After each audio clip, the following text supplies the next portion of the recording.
oblique collisions.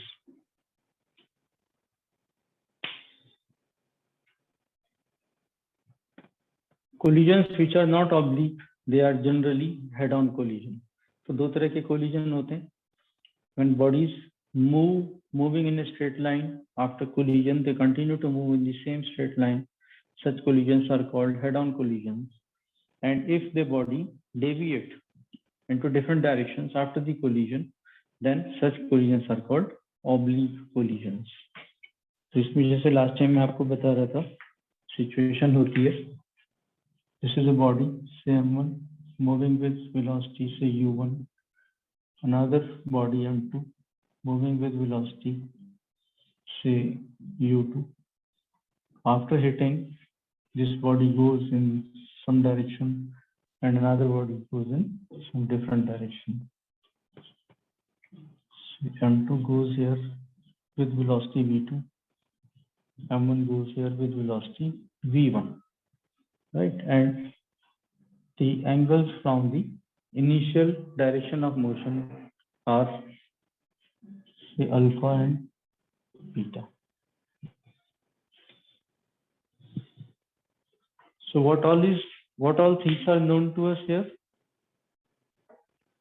m1 mass of first body, mass of second body, u1 is velocity of first body, u2 is velocity of second body. These things are known. And after collision, this body goes in this direction, this body goes in this direction. So v1 and v2 are not known.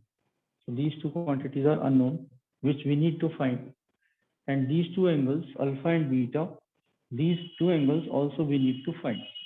So there are four unknowns in this situation, and therefore to solve for these four unknowns, according to the theory of mathematics, we need to have four relations of quantities so that we can mutually solve these quantities. We can find these four unknowns only if we have four set of relations. But here, by using law of conservation of momentum, by using law of conservation of energy, we can form only three relations. We can form only three relations. Therefore, we have to constrain one unknown quantity, either v1 or v2 or alpha or beta. We have to constrain one quantity so that balanced three quantities can be evaluated, solved. Okay, so we do it like this.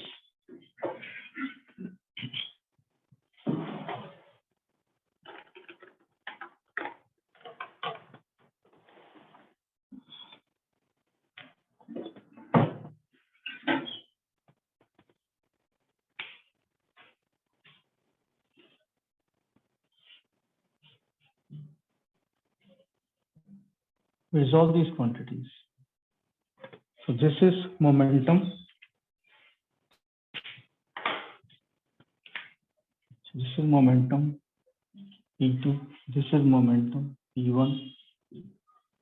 Right. So we resolve these momentums in two different directions. So the component of this momentum along this x-axis direction is how much? कितना होगा बेटा? Yes, sir. इस momentum P2 का इस direction में component कितना होगा? इसको रिजॉल्व करना है. P2 बोलो बेटा.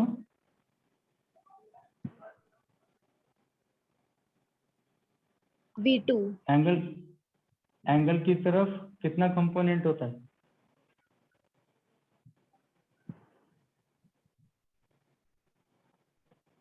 Sir P2. हाँ, P2 इंटू, यस वही पूछ रहा हूँ.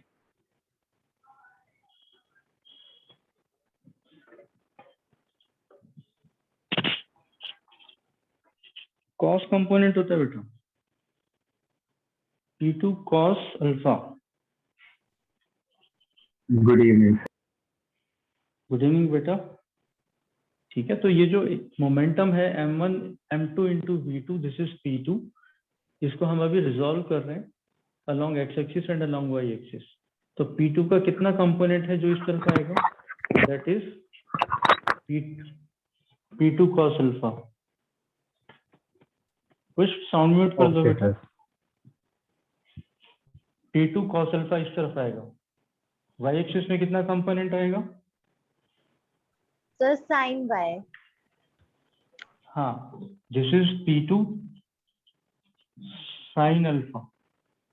ठीक है, ऐसे बीटा को हम इस वाले मोमेंटम को रिजॉल्व करेंगे तो P1 का ये कंपोनेंट कितना बनेगा? P1 cos अल्फा, और ये वाला कंपोनेंट कितना बनेगा? P1 sine alpha, sign beta, sorry beta angle है तो बीटा के हिसाब से आएगा। ठीक है, यहां तक समझ में आया? And we are assuming that this is an elastic collision.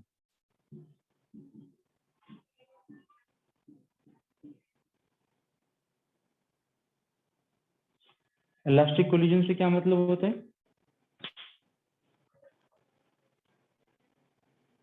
Elastic collision से क्या मतलब होता है बेटा? There is no loss of energy. Elastic collision से क्या मतलब होता है? There is no loss of energy, right? तो अब यहाँ पे क्या क्या रिलेशंस बनेंगे? First, conservation of momentum, conservation of momentum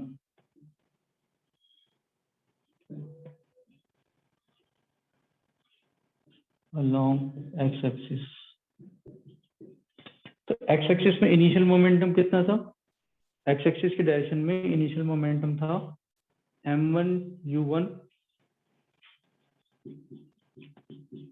plus m2 u2, और फाइनल मोमेंटम कितना था? फाइनल मोमेंटम था p1 cos theta plus p2 cos alpha. ठीक है, along y एक्सिस।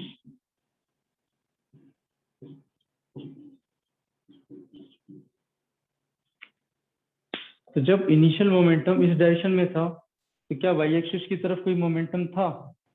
कोई इनिशियल मोशन थी y एक्सिस की तरफ? नहीं थी। इसका मतलब जो इनिशियल मोमेंटम है अलोंग y एक्सिस वो जीरो था। ठीक है, तो इसका क्या मतलब हो गया?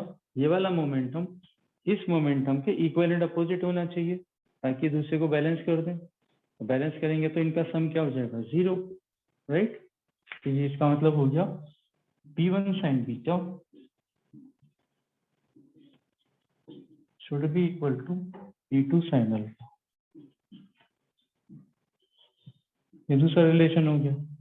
ठीक है, this is first relation, this is second relation, and third relation कैसे मिलेगा? By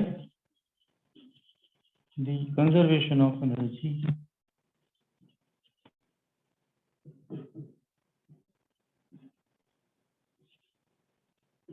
total energy.